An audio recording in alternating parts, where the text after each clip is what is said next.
क्या इंसान सूरज को बंद कर सकता है? इमेजिन, कल सुबह आप उठते हैं और सूरज थोड़ा छोटा लग रहा है, रोशनी कम है, टेम्परेचर गिर गई है और ये किसी नेचुरल डिजास्टर की वजह से नहीं हुआ। ये किसी साइंटिस्ट का एक्सपेरिमेंट था। यार, ये साइंस फिक्शन नहीं है।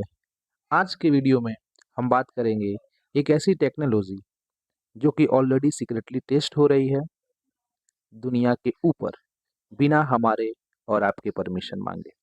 इसका नाम है सोलर जियो इंजीनियरिंग और इसके बारे में जानना आपके लिए बहुत ज़रूरी है। पहले समझते हैं ये काम क्यों शुरू हुआ। क्लाइमेट चेंज एक रियल फेनोमेना है और अर्थ का टेम्परेचर बढ़ता जा रहा है, ग्लेशियर पिघल रहे हैं, फ्लड्स, ड्रॉट्स, हीट वेव्स सब ज़्यादा हो रहा है।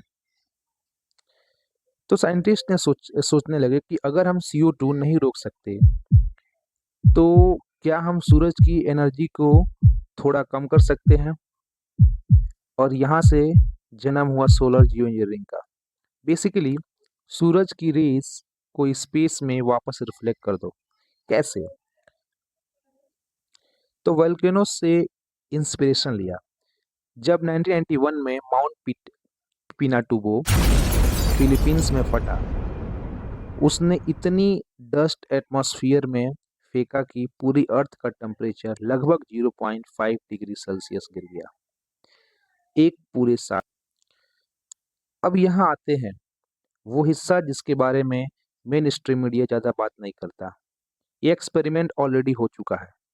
2022 में यूके के रिसर्चर ने एक हाई एल्टीट्यूड बलून लॉन्च किया स्ट्रेटोस्फीयर में और 20 किलोमीटर ऊपर उसमें सल्फर डाइऑक्साइड रिलीज की, सिर्फ टेस्ट के लिए, सिर्फ थोड़ी सी मात्रा में। कोई इंटरनेशनल परमिशन नहीं, कोई किसी का आज्ञा नहीं। और एक और यूएस स्टार्टअप जिसका नाम है मेक सनसेट, ये कॉमर्शियली कर रहा है।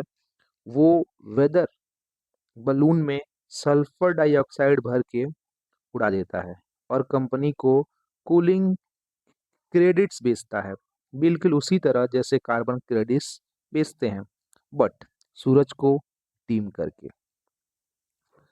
हार्वर्ड यूनिवर्सिटी का स्कोप एक्स प्रोजेक्ट था। इन्होंने प्लान किया था स्वीडन के ऊपर चॉक डस्ट रिलीज करना। लोकल इंडिजिनियस कम्युनिटी ने इसका विरोध किया तो ये 2024 में कैंसिल हो गया।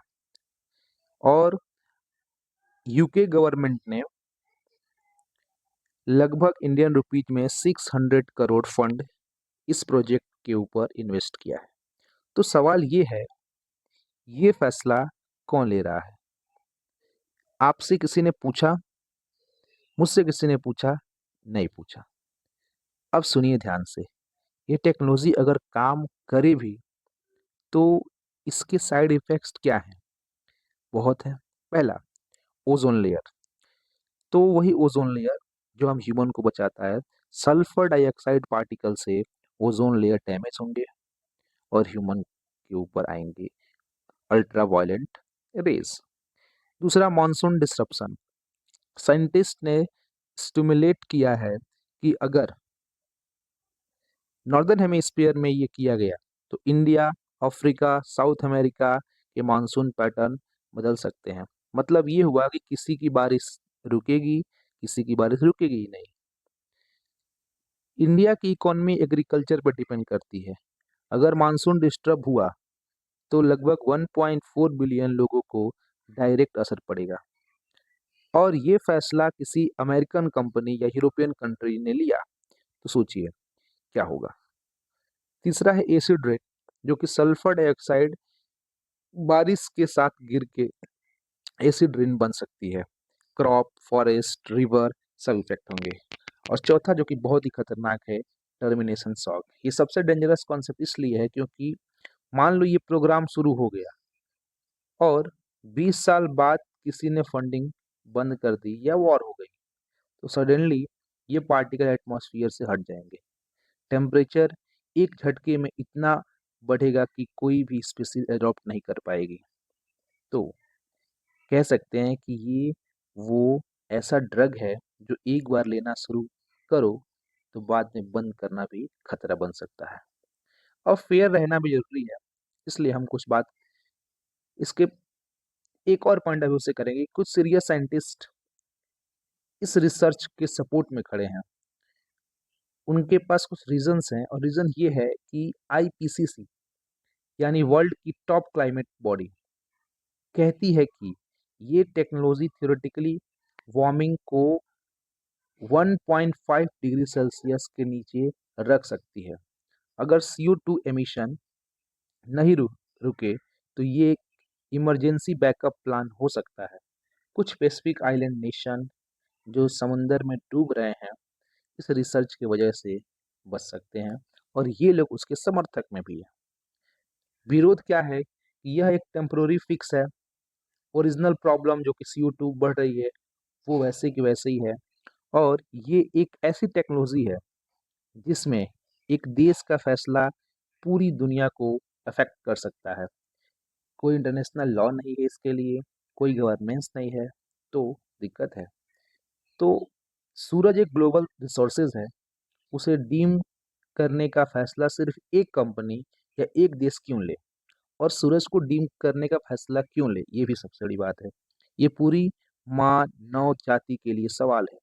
साइंटिस्ट एक ग्लोबल फ्रेमवर्क मैनेज कर रहे हैं जिसमें ग्लोबल साउथ के देश इंडिया, अफ्रीका, ब्राज़ील भी बराबर के भागीदारी रखते हैं, और साइंटिस्ट का कहना है कि इसमें उनका भी बराबर की आवाज़ रखना पड़ेगा, तब जाकर रिसर्च करेंगे। तो अभी वो स्ट्रक्चर एग्जिस्ट नहीं करता है। तो यार क्लियर मैसेज ये है कि solar geo engineering is real, it's being tested and no one asked us. ये टेक्नोलॉजी एक डबल एज स्वॉर्ड है। एक तरफ क्लाइमेट डिजास्टर से बचने का रास्ता, और दूसरी तरफ एक नई ग्लोबल क्राइसिस का गेटवे।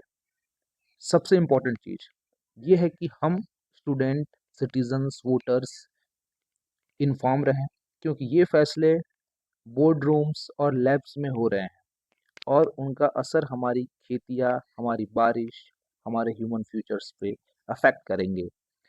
अगर ये वीडियो आपको अच्छी लगे और ऐसा लगे कि नई जानकारी आपको मिला, तो प्लीज़ लाइक करो, शेयर करो, सब्सक्राइब करो, क्योंकि ये कीवर्ड चैनल आपके लिए नई नई साइंस की चीज़ें लाएंगे।